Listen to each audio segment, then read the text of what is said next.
What's up? My name's Nick. So, I've got a problem. I was using this board with super spin wheels, but when I landed a trick, the wheel super spun off. Look, it's missing a wheel. Now I can't ride.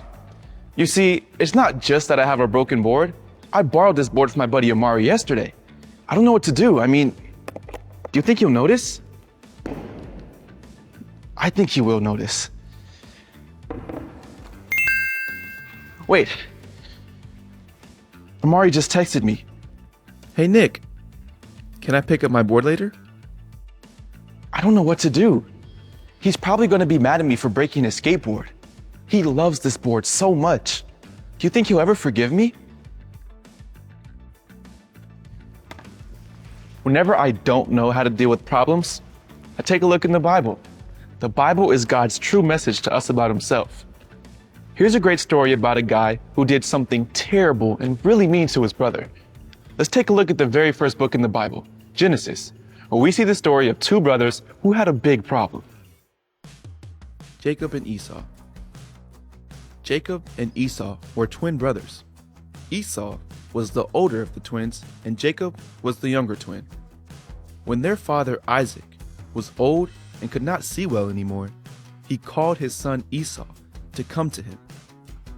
Isaac told Esau to go hunting and make a meal for him. Isaac said that after he ate the meal, he would give Esau a blessing. Esau went to hunt food and prepare it for his father, just like he had asked. Whoa! Did you hear that? Their dad is going to give just one of them, Esau, a blessing.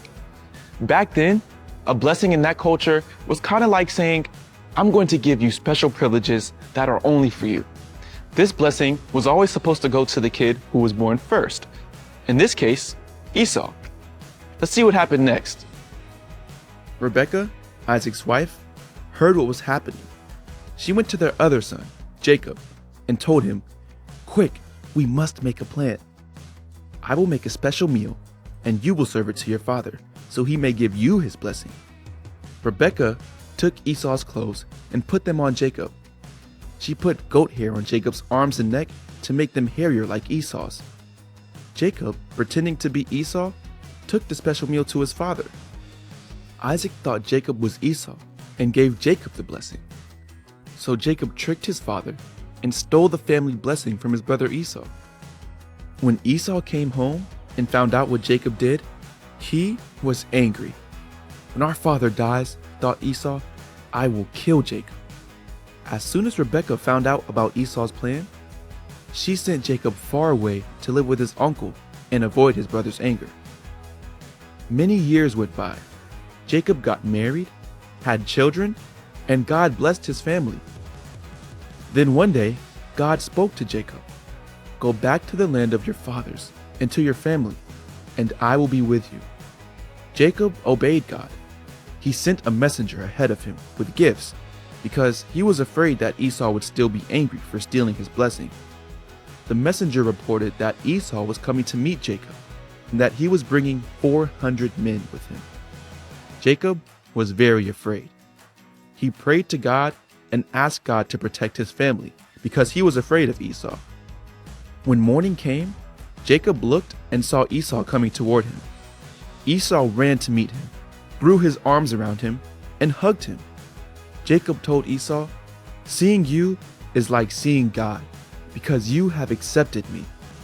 Then Esau accepted Jacob's gifts and traveled back home. But Jacob went to Canaan, to the land God promised. There he set up an altar to God and worshipped him. Wow, that is crazy. Esau was so mad that he wanted to hurt and even kill his own brother. But when Jacob came back home all those years later, Esau didn't do that. He ran to Jacob and hugged him.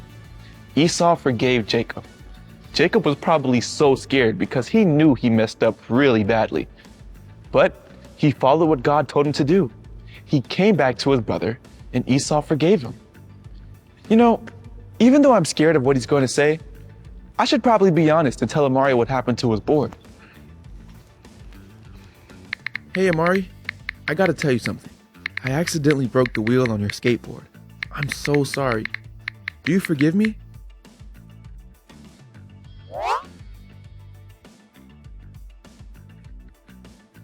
Jacob learned that even though he messed up really badly, he could be forgiven by his brother.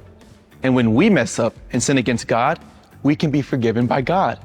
All we have to do is ask. You see, God's Son, Jesus, came to earth a long time ago to forgive us. He gave his own life so that we can all be forgiven and live with him forever. Forgiveness is for everyone. Nick, no worries. Are you okay? Don't worry about the board. I totally get that sometimes wheels can break. I forgive you. I've got some extra wheels anyway. Omari is the best. I needed to be honest with Omari about what happened and ask him to forgive me. And he did. We can be forgiven by others when we ask, and we can always be forgiven by God. Well, I need to go connect with Omari. Later.